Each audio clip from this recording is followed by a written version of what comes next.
Just thought I'd do a quick video on one of the radical changes that's happening as Australian amateurs transition from an apparatus to a class license. I'm not going to go into too much detail. I've done earlier videos on that, and most recently there is a video from Justin VK3YE who goes into it in a lot of detail. Only came out a few days ago. I'll have a link to that at the end of this video and in the description comments.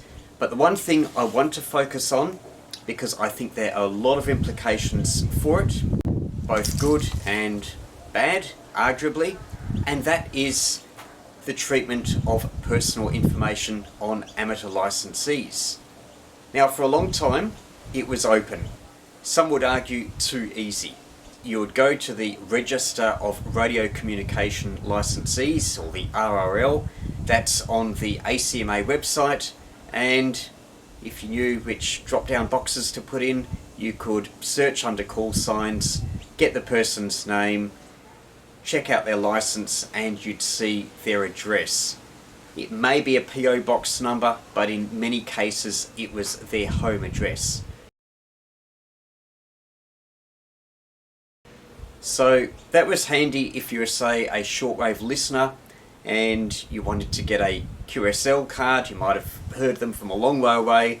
So certainly in the old days you might write to them and have your own listener QSL card, and with any luck they'll reply to you and they'll send you their QSL card. So QSLing was one of the reasons why you needed to know an amateur's address so you can contact them. With the changeover to a class license, all that is changing.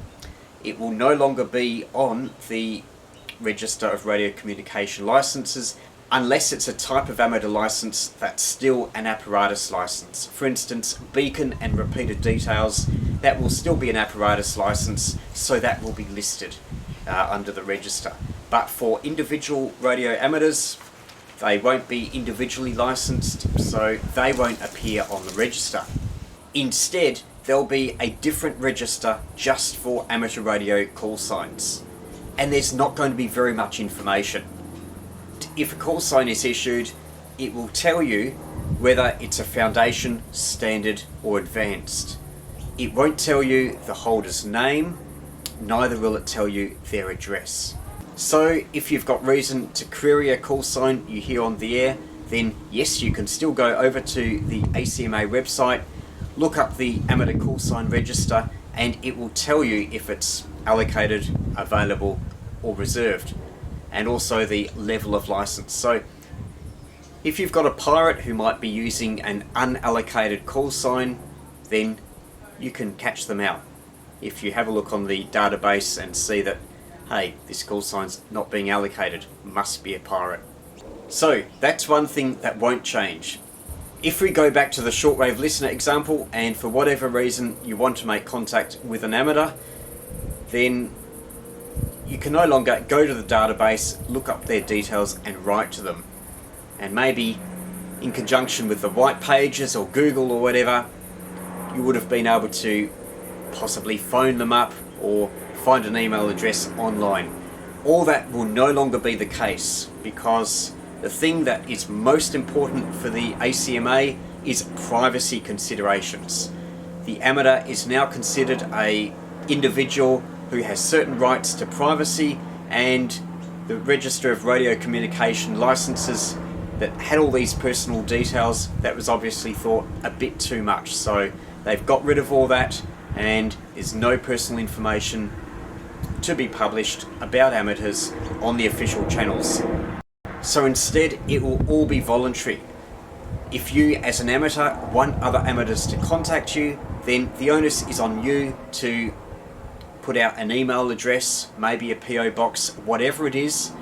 You can use a website like qrz.com and you can enter your details there and people will still be able to contact you.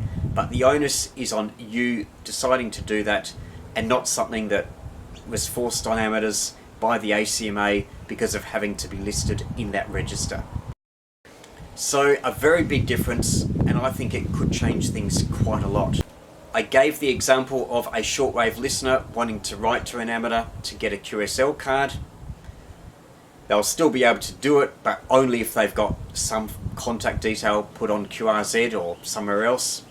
There's other cases, for instance, if you are setting up a radio club and you want to write to amateurs in your particular area, then in the past that was easy. You could just look them up on the ACMA database and write, or otherwise use that information to contact them through some other way.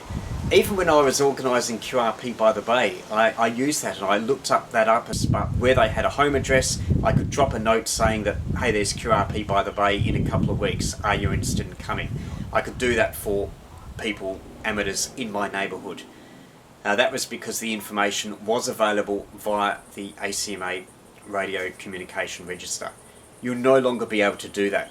Then there might be cases where you might be wanting to exercise what amateurs used to call self-regulation. Maybe there's something you wanted to raise with an amateur that you didn't want to tell them on air about. Might be some issue with their transmission quality or whatever it is, and you wanted to send a personal note to them, so you needed their contact details. In the past, you could always do that because their addresses were on the ACMA database. That will no longer be the case unless they elect to make their addresses available through somewhere like QRZ, their own website, social media, whatever it is. I mentioned privacy before, and that's obviously something that the ACMA is taking a lot more seriously. And of course, amateurs are a bit of a microcosm of the population. There are good and bad hams, there are miscreants within us.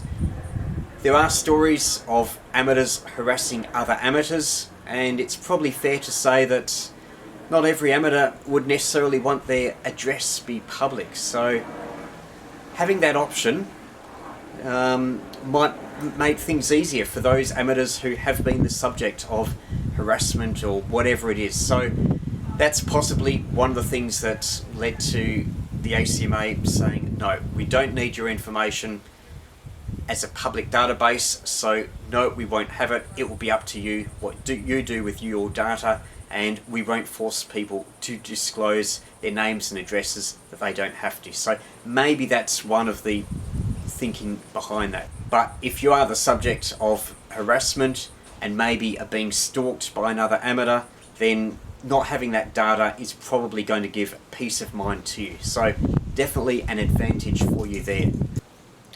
So as I mentioned, there are pros and cons. I should give you a bit of historical context, because being able to look up amateurs free of charge, complete with their details, like their names and address, is only something that's come about since the advent of the internet and the ACMA having apparatus licenses on its database. Before that, amateur addresses and names were available, but only as published in the WIA Amateur Call Book. But then there were issues with not being able to get the data, and so it hasn't been published for quite a few years. And given the concerns over privacy, all that sort of thing, I doubt there will be more call book publications. But one thing is that you go back earlier on, and there are actually amateurs that, if they wanted their details to be suppressed from their listing in the call book, then that was possible. Certainly in the 1980s, they had a little dot next to the call sign, and they could either have the name suppressed or the address suppressed, or maybe just the address.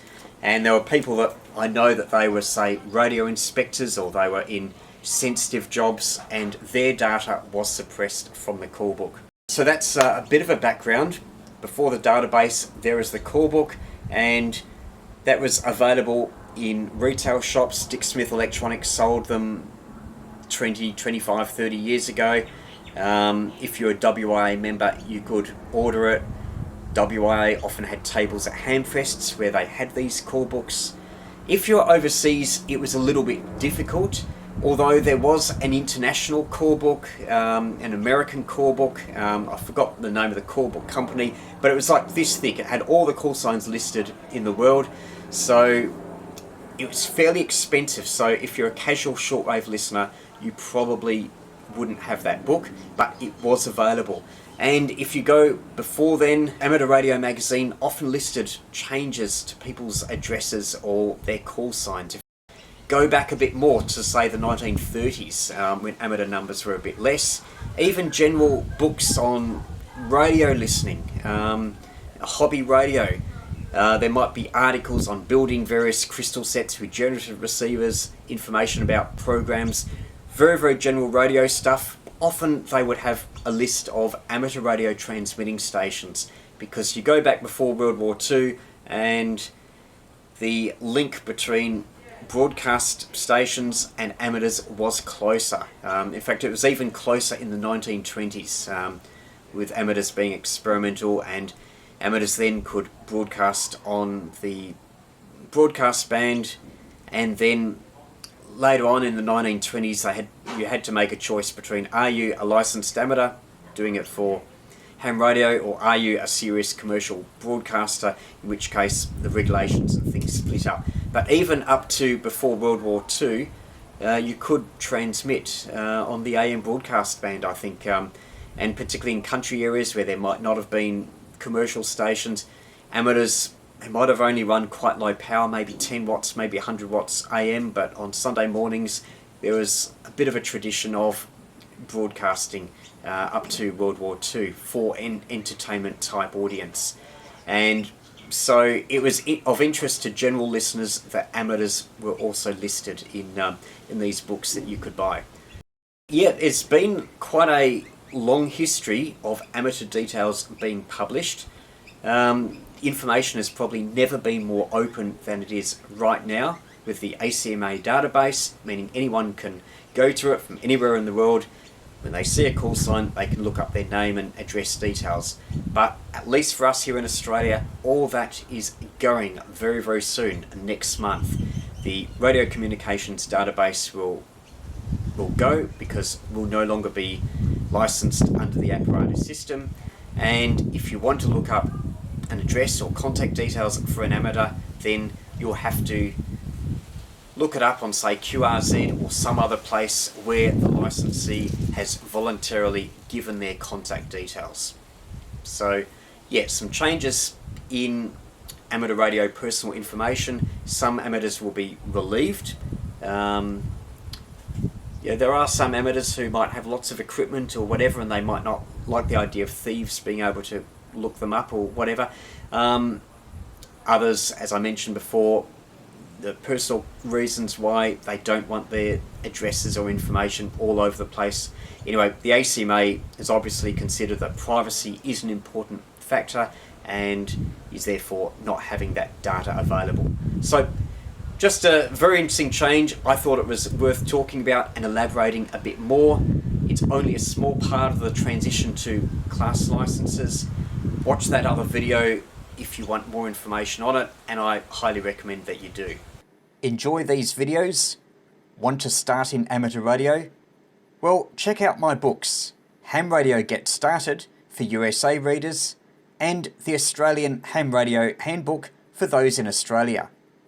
For more information, visit my website VK3YE.com or search their titles on Amazon.